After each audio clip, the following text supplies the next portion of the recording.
nagpaalam siya sa nanay ko na maghanap ng trabaho, tapos di na bumalik. Siguro parang karma na siguro nila sa akin napunta. Yun ang ko sa, yun ang tingin ko na sa akin lahat napunta. Kasi kung hindi siguro sa kapabayaan nila, hindi ganito ang buhay ko. Mahirap kasi kumbaga nag-iisa. Tapos kung may nangaaway, walang sasaklolo. Tapos may gusto kang kainin, hindi mabili dahil walang pera. Tulad ng, alimba, katulad na lang ng minsan makakita ko ng prutas. Kahit kinagata na, nakita ko sa daan, kita ko sa, kinukuha ko. Sana'y muli kang makapiling.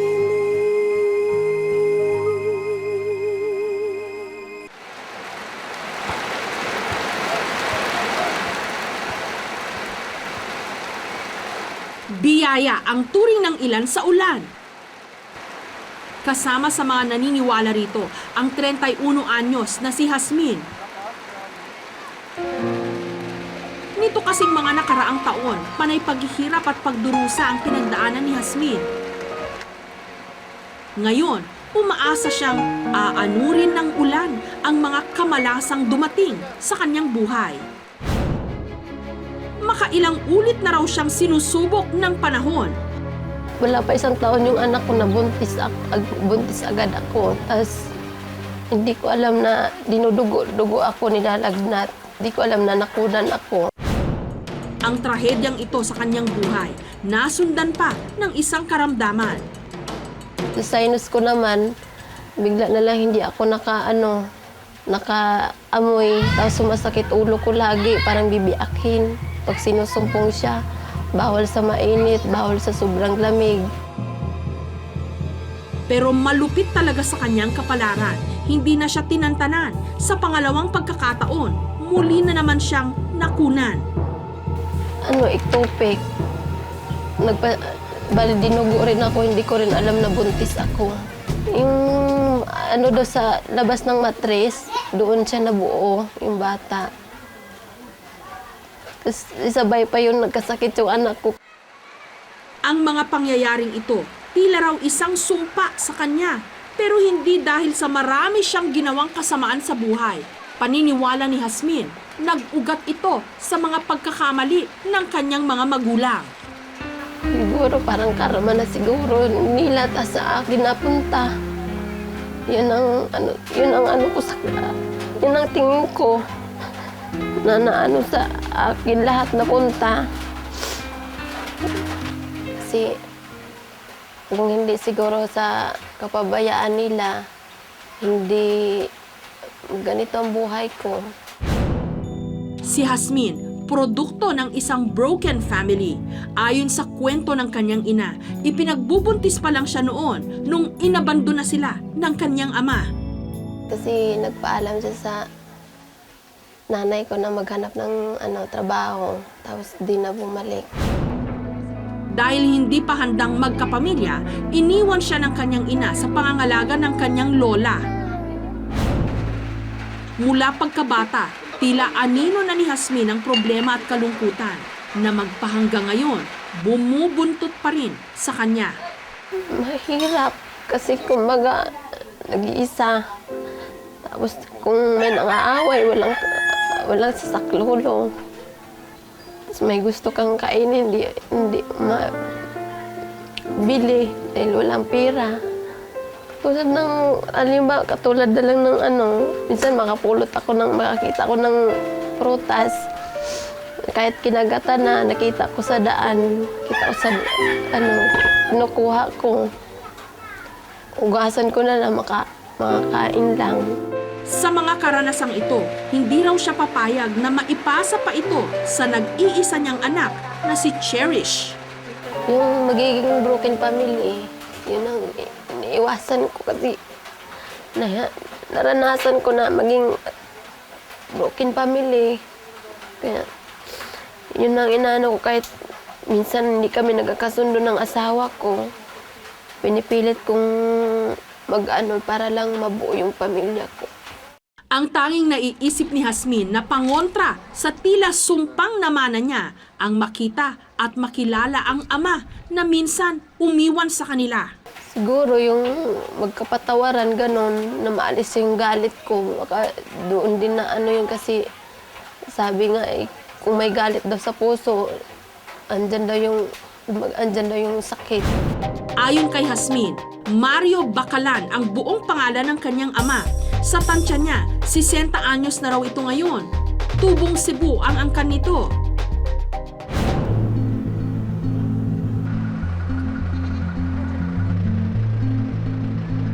Agad kaming nagsaliksik kung nasaan ang ama ni Jasmine base sa records ng COMELEC.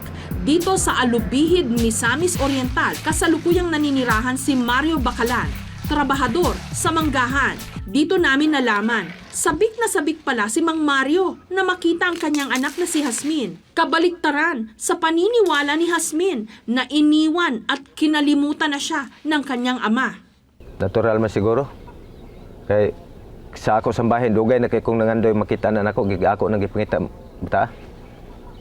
Karon siguro mga edad niya, mga 30. Hanggang sa ibinunyag sa amin ni Mang Mario ang sanhi ng pagkakalayo nilang mag-ama.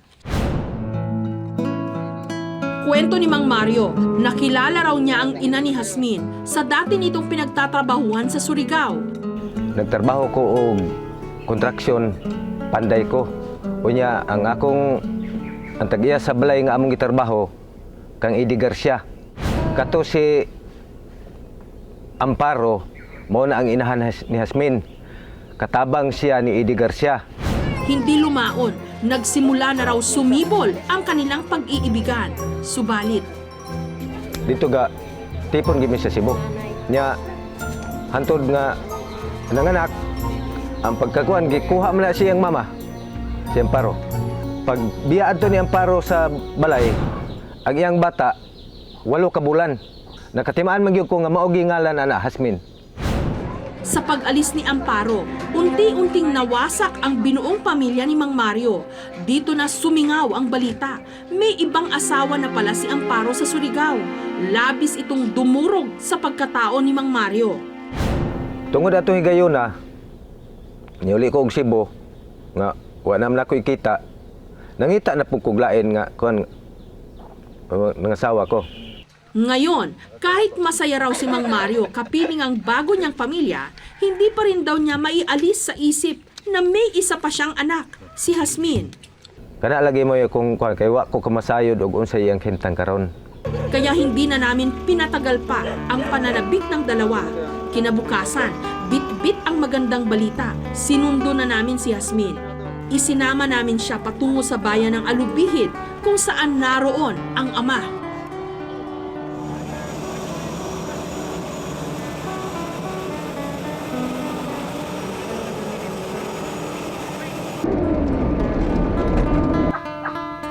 Pagdating namin sa lugar, kasalukuyang nagpapahinga si Mario kasama ng iba pa niyang mga anak.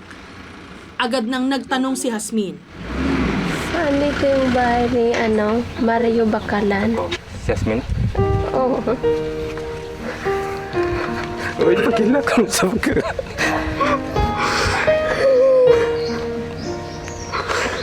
Gano'n ko na ito sa iyo.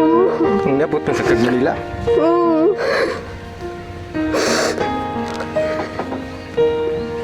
Umang ko niyong pangitaan. Nangita ko ninyo pero wanam ka dito. Naapamagyaw sa Surigao. Sa wakas, nakita na rin ni Jasmine ang ama na 3 dekada na niyang hinahanap-hanap. Bakit mo ako iniwan?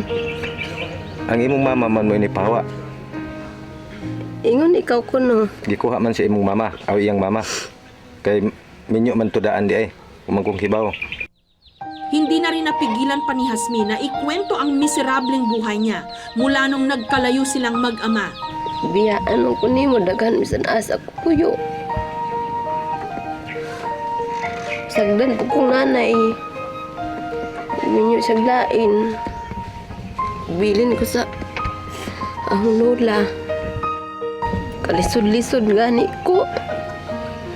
Wa ko ka mag-eskwela kay way magpa-eskwela na ako.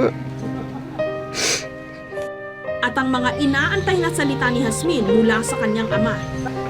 Pasiluan lang ko kung nakakuha gyud ko nimo og dako. Kay dugay na kay sa kung nangita nimo. Kay wa ka gikuha sa imong lola. Dili gid ko mahitabo nga, di mi mahitabo nga magkabuwag imong mama. Kailangan ko lang naman makilala kat makita eh. Mailhan ka na ho ba nga makitaan ka na ho. Ug agahong ko andiri ug imo kong dawaton. Salamat. Kaya aga ako naman nga mailan og kinsa yung tatay. Kaya nagdako ko man ko'y matawag nga tatay. Andam ko makadawat nimo, bisan pagalig mo ari imong pamilya, kay minyo ka naman. Tila nahawi na nga ang mga maiitim na ulap sa buhay ni Jasmine. Maaring may paparating pang bagyo sa kanya. At ngayon, umaasa siyang mabubura na ang pinaniniwalaan niyang karma. Tila kakambal na ng kanyang kapalaran. Hello po! Kamusta ho kayo? Alam niyo ho, bago po kami nagtampok ng mga reunion stories sa KMJS, nauna na po dyan yung aming programang Sana'y Muling Makapiling at Reunions sa ganyang mga kwento. At ngayon, ang good news po, mapapanood nyo na ang full episodes ng mga ito. Mag-subscribe lamang po sa GMA Public Affairs YouTube channel at ganun din po sa GMA Public Affairs Facebook account. Kita-kita po tayo at mabuhay po ang mga pamilyang